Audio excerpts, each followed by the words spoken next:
All right, here's a follow-up on what I've been doing. I can't, when you're working on the car, Alvin was having this problem when he was doing the starter.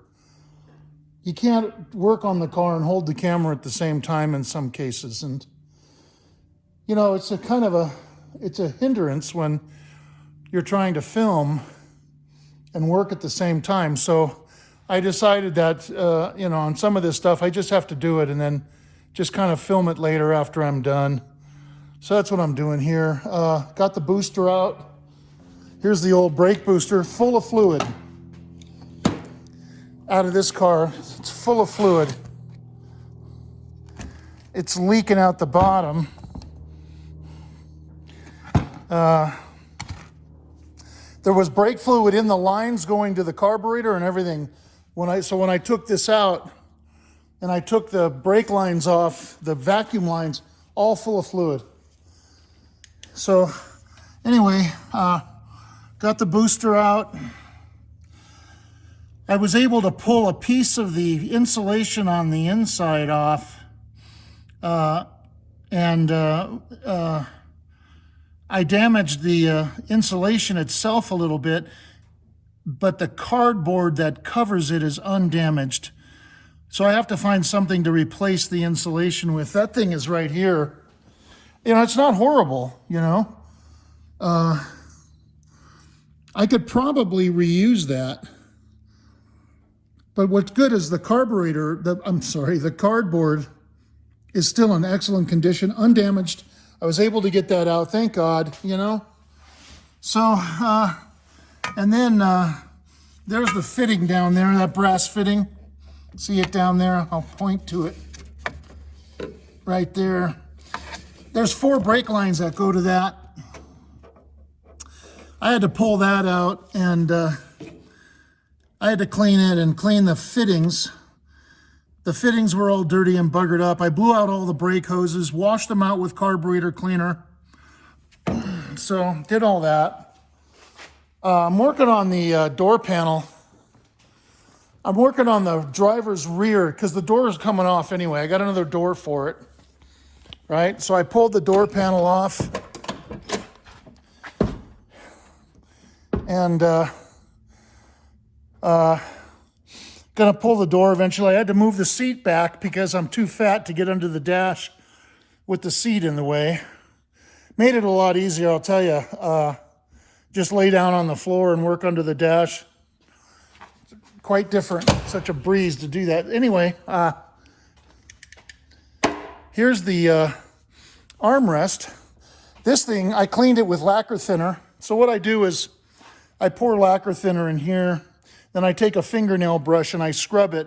And I scrub one section at a time, and then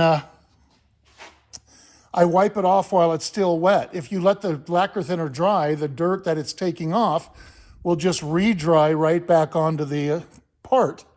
So you've got to put the lacquer thinner on, scrub it, and wipe it off immediately. And do that a couple times. Now what happens is it makes the vinyl sticky. The lacquer thinner makes the vinyl sticky. It's not melting it. It just makes the surface sticky. So after I clean it, I go over the whole thing and I scrub it with 409. Look at that. It looks brand new. It just came out super. Now, the top of the door armrest is another matter. I cleaned it and it came very clean, but this is stained in the vinyl. This is from age and sitting in the car for 30 years. Some of this came off with the lacquer thinner. I'm kind of wondering if I continue to scrub it, will that continue to come off? So I might try that. If it doesn't, I have to either re-dye this or recover it. And another thing I noticed in doing this is these are 2 different materials. This is a different color than this. This is kind of to me, this is kind of a rose beige, kind of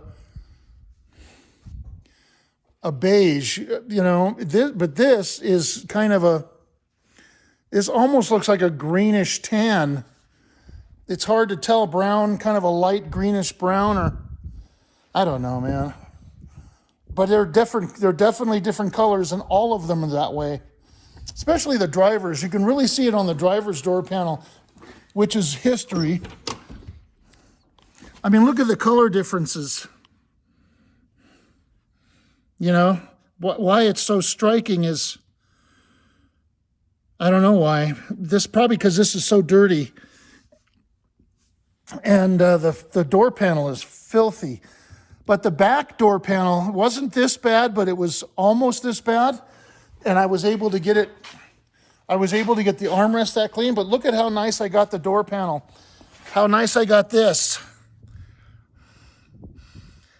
You don't see any dirt on that at all. There's no scuff marks, and it had a bunch. And I also cleaned the top. Look at how nice that came out. I cleaned that with lacquer thinner. Now, I didn't scrub it with the fingernail brush, which is what I'm gonna do. I just went over it with a rag to see how nice it would clean up. And I used this thing. That's a Hoover cleaner. You know, it sprays the material with soapy water, and then it sucks it off with vacuum. It's like a little green machine. We used to have one of those, but I can't find it. So I bought this, and I used that to clean the door panel. And you put a hot water soapy solution in it, you know, and that worked real nice. So real happy with how this is turning out. I'm gonna probably have to re-dye this. So I'll go down to the Dale's Paint. I'll have them match some SEM for me, some dye, and I'll re-dye them. And what I'll probably do is I'll tape it from here down, mask it here, not dye this, but just dye this. And it's a different color. So then that leaves me the decision whether or not should I dye both pieces and just make it one color. And I got a sample. UPS is here. All right, so UPS just came, and I got my car polisher. They just delivered my car polisher, right? 6-inch discs. Cool. There's the head. And I don't know what that is. Let me see if I can set this in here. Okay. Let's open that. Maybe this is just rags or more discs. I think it's more discs. Yeah. Cool. In that rag. So I bought this. I bought this thing because I want to work on the car, but I want to do the chrome. I want to polish. Now I already did this by hand. This is just smudge. And I did this with steel wool. And I did this by hand with steel wool, but I want to go over it with the buffer. And I was watching a couple videos where they're saying that you can actually sand, like with, 2000. You go over this and then polish it. And so I'm going to try that. And I also got to do the underneath, which is pretty bad, oxidized. And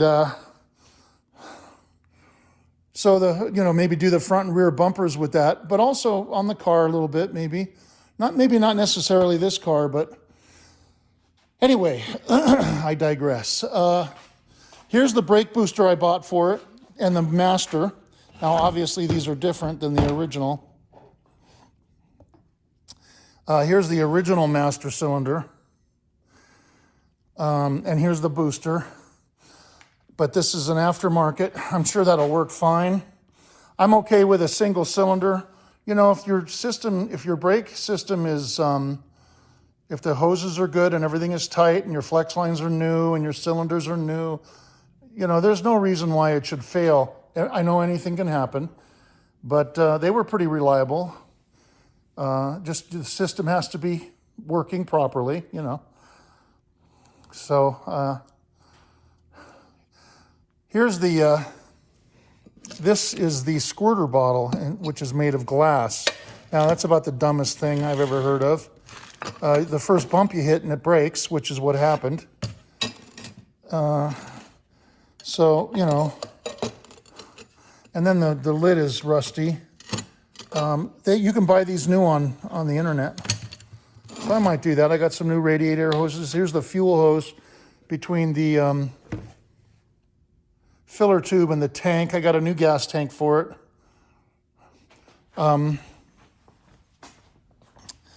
Anyway, we're talking about the door panels again. Back onto the door panels.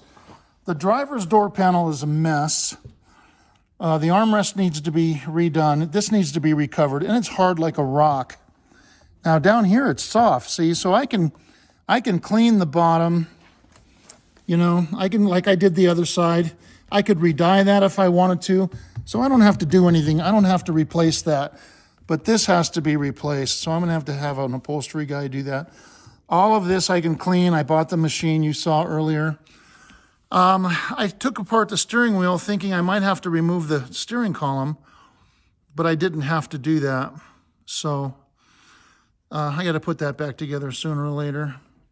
And then the seats are history. I'm probably going to have the seats recovered. They're just pretty bad. I mean, look at that. Both sides. I think this has already been redone once before because that's not what it's supposed to look like. What it's supposed, the front seat, not the back seat. The back seat, see, here's the back seat. This is what it's supposed to look like, okay? It's cloth right here with this strip of vinyl in the middle and the vinyl here. That's what the front seat should look like. So clearly the front seat's been redone, has been recovered before. Let me put this in here, okay. The passenger door panel is like the rear one I was working on.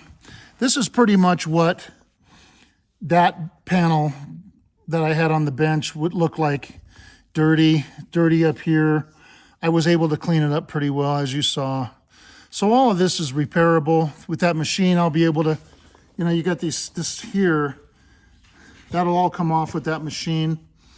The chrome is absolutely in 100%, man. I fixed the glove box. When I bought it, the glove box latch was broken.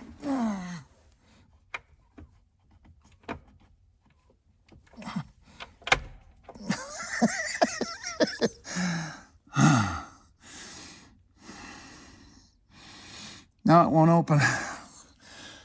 Why? There we go. I had the wrong angle on it. What happens to these is that the little knob breaks off. That's what was wrong with the original one I took out. The little knob. So the best way to close this is gently push the button in, right? And close it. Okay, I might have to adjust that a little bit.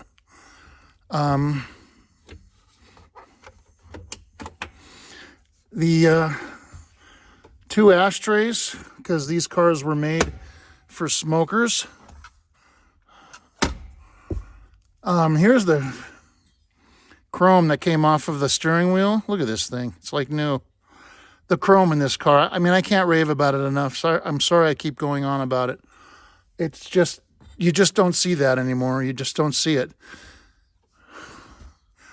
It's so beautiful, the dash on this car. Yeah, it is cracked. I could send this to Just Dashes and have them fix that if I wanted to.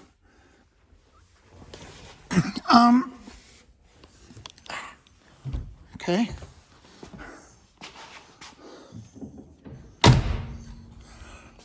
Working on the brakes still. Let's go ahead and raise it up. All right, so I've done the rear brakes. You know, some of the paint came off because I had to use solvent to clean everything. And I cleaned everything and put in some new parts. I rebuilt the wheel cylinders, put a kit in it. They turned out good, and cleaned everything else. You know, all of the springs are good. They were not overheated. They were not bent or warped or deformed in any way. So I felt comfortable about reusing all of that stuff. It looks like they've been done recently because look at how thick the pads are, you know. I cleaned the backing plates, greased them with anti-seize. Right? I've got, I haven't put the flex line on this side yet, but I did the other side. So I've done both the rear brakes. This one has the flex hose on it right here. New one. Did the rear brakes. They're all cleaned up. The front brakes haven't been done yet. Okay, front brakes. They haven't been done yet. I got to do them still. You can see I took that line off and cleaned it. And I have it hooked up temporarily just to get it back into position. See under the bumper how it's oxidized? See, I want to use the buffer on that. Now, some of this stuff, I can't do anything with that. It's the chrome is chipping away. But I can clean the rest of it. And these parking lamp assemblies are bad. I got to get other ones. If anybody knows where I can get those, let me know. This one needs to be done still. This is interesting. Look at this. That's weird. I don't remember seeing that on the other side. Oh yeah, look at that. Interesting. Huh. So the wheel cylinder bolts to here. It doesn't bolt to the backing plate. I guess. Maybe not. Maybe it does bolt to the... Let's look and see. Oh yeah, it does bolt to the backing plate. So what's the deal? What is this all about? I'll find out when I take it apart, I guess. This is a weird car, man.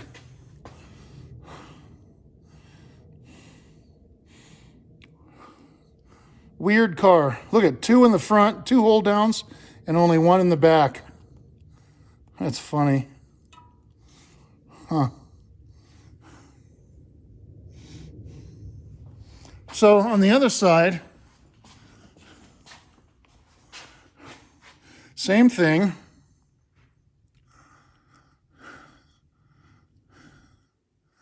I've got to pull the inner fender well out to get to the power antenna. The antenna's bad. I want to fix that. It's got the wrong color battery cables on it. Positive is black and negative is red. See? Negative cable bolted to the frame. It's like, get a clue, man. But that's the least of my problems. You know, this car has been unadulterated other than that. And it's lucky. I'm lucky. This is surface rust. It's not cancerous rust.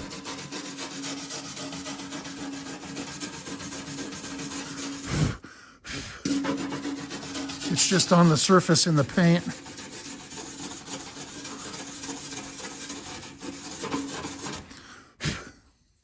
See?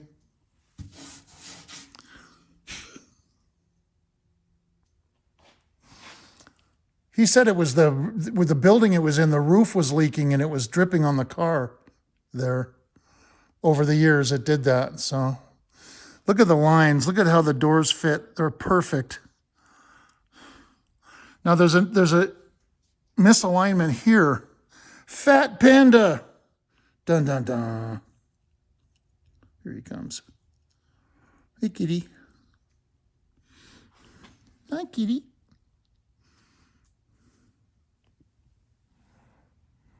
He's so nice. Anyway, this is misalignment, so and it's misaligned up there too. I gotta deal with that. Transmission's leaking. Don't know why. yet. I know the shifter seals are leaking. Those are leaking over there, and it's leaking around here probably. It leaves a puddle under the car. Another thing, this is bad, you know, kind of. This right here. See that split right here? See, on this side, you don't see that split. And you can see that the Zerk fitting is centered in the hole there, where this side, the Zerk fitting is at the bottom of the hole. This is the mount. This is part of the mount that holds the lower control arm, and it looks like it's starting to separate from the frame. So I'm going to have to look into that at some point, remove the spring and remove the control arm and fix that. I don't know what's wrong with it yet. If it's broken, it looks like it's cracked here. So that might all have to be re-welded and pushed back into place. It's obviously there's something wrong. You know, that shouldn't be like that. So I'll fix that too. And maybe do some suspension work to it. You know, the bushings for the shocks are gone, and the shocks are probably bad and all that stuff. This stuff is bad. This goes like that. The one up there is missing. These are broken. That stuff I can get. So we'll see. That's down the road. So that's the update on the Caddy. I haven't named it yet. I don't know what happened to that. You know what? I bet you that that looks like a new scratch. I bet you that could have been a tow truck thing. Possibly. Don't know. Yeah. I'd like to put dual exhaust on it once I get it running and everything. I mean, once I get it driving, you know, that might be cool. So, that's it. Okay, thanks for watching, guys. Don't forget to like, subscribe, and comment, okay?